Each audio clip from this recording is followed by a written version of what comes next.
Hi everyone, welcome to another video. I'm Mick Godwin.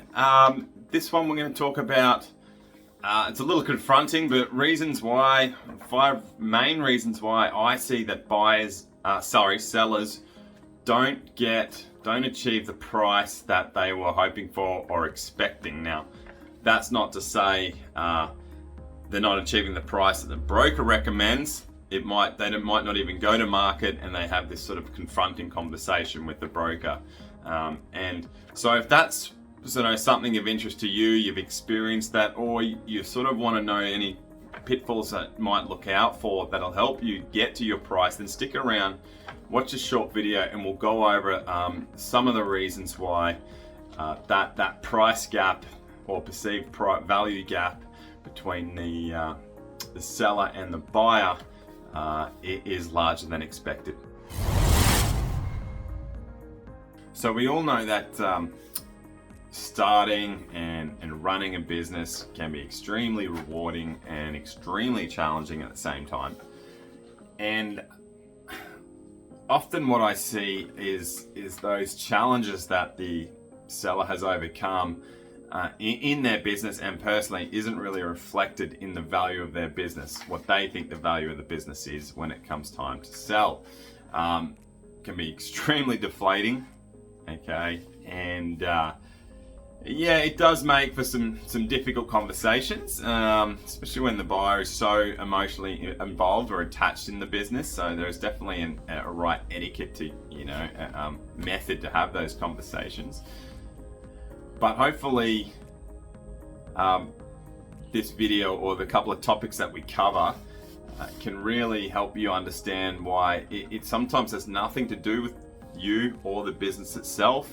It might be the industry you're in, the time of sale, a few other factors that you might not have thought about that can bring that value down a little bit. So first up is a lack of financial records. Now, if you have a really good accountant, well, not even a good accountant, if you have a standard accountant, a standard bookkeeper, and some methodical or a good process for yourself of your bookkeeping, and those guys are all talking to each other, you should be fine. But what I often see is the owner is not being as diligent or as strict as they should be about their records, and ultimately it does fall on you.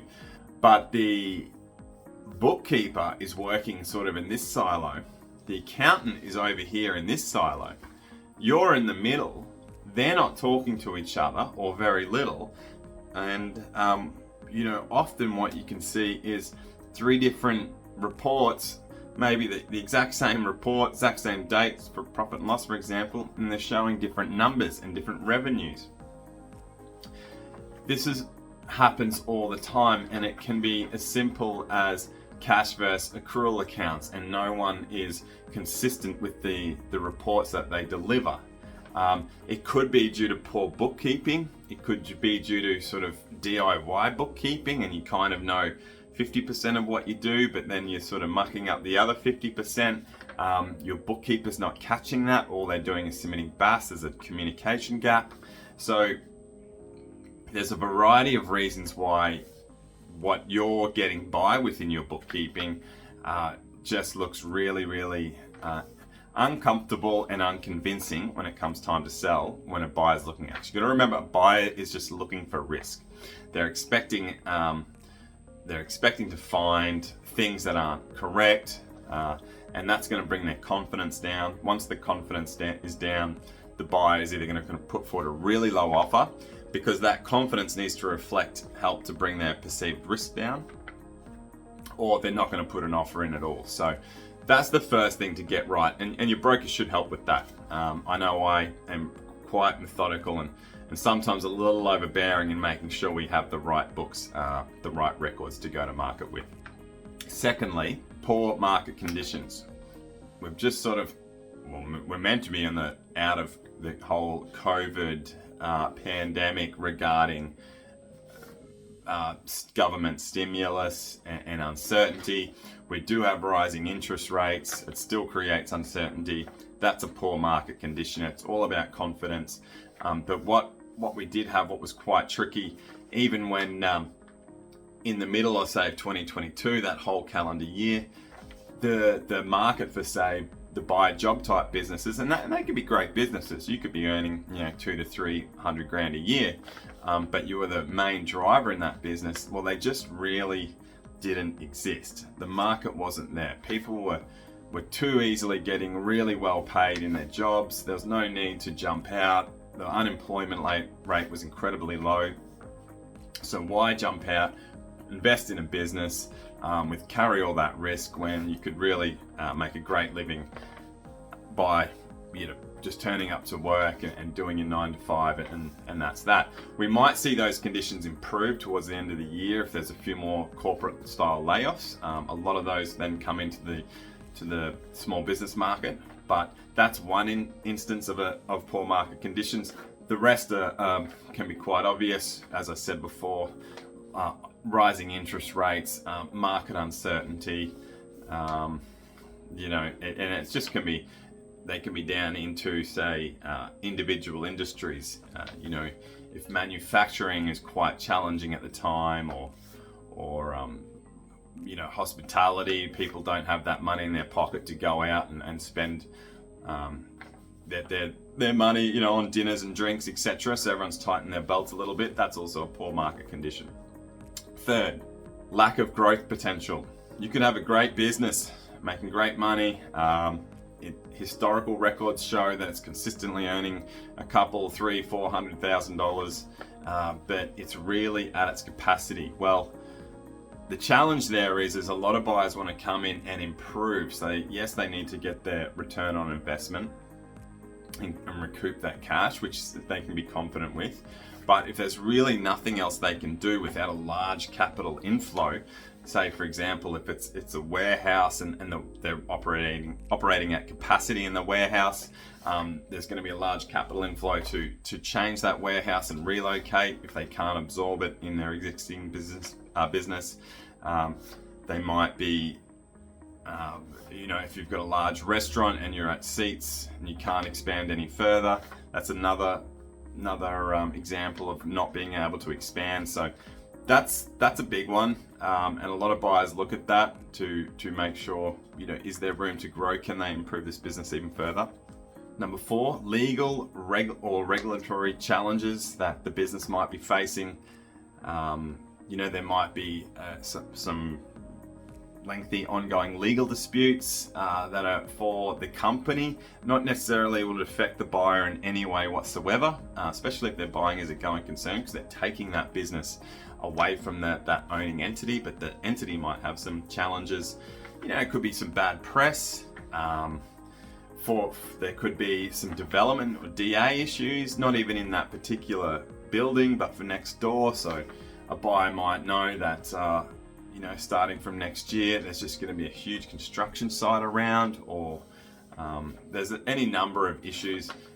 If an employee has an issue with the seller, that could be an issue too. It's again, even when things aren't directly related or could directly harm the incoming buyer, they do tend to, err on the side of caution and maybe take a step back. And that's another challenge that some businesses simply just have to overcome before they can go to market.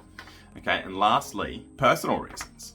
All right, so I think I touched on in the intro, a lot of the small, especially in small business market, the owners have been in there 5, 10, 15 years or so, and what they think is a great life, or the business afforded them a great life, maybe buyers do not, and so it doesn't reflect in the value of the business. You could come and tell me all day that you only work 4 days a week, and that's fantastic. The thing is, you're only working 4 days a week, and you probably only have revenue or profits generated for that. And yes, the buyer could do more. That's great, but they're not going to pay for that privilege to do more. Again, with reflection on the time of the business, or the length of how long that business has been alive, that a big comment I receive is, we've been around in the community for 15, 20 years. And that is fantastic, and that's a testament to that operator. But there's plenty of businesses that go broke after 20 years, and so that time, that goodwill of time of market share in the community or wherever they are, doesn't really achieve more if the business foundation, or if it wasn't performing how other businesses are in that industry. So there's a few reasons. I mean, that small business, that sort of personal reasons usually gets taken out of the factor of the value once businesses start to achieving a certain commercial value. You know, call it 250 grand or something, 200 grand profit. I think the person who's operating that business really is able to put themselves in the buyer's shoes. But definitely for the smaller to micro business style, the personal reasons for the value gap of that business can be quite strong. So look, there's 5 reasons. There's plenty more, but they are the main ones. Most of them probably aren't surprising, but I do often have these conversations a lot. So I guess it's one of those things that people don't really realize until they're confronted with the fact that maybe what they thought the business might be worth, it's not worth on the market. So honestly, it's much better to go to market at the correct value and what the market will pay for the business. I think it's something outrageous, like 80% of businesses that get listed don't sell. And a lot of that would be incorrect pricing. You price too high, people are just going to overlook it, or they're not even going to bother, and they're good, genuine buyers. You price too low, and again, it could be what's wrong with this business, generally just leaving money on the table. So if you would like to know more about your business and what's involved, then get in contact, details below, email me, give me a call, and we can talk about what you can do now to get your business ready for sale when the time's right. Okay, I'm Mick Godwin. Thanks for watching.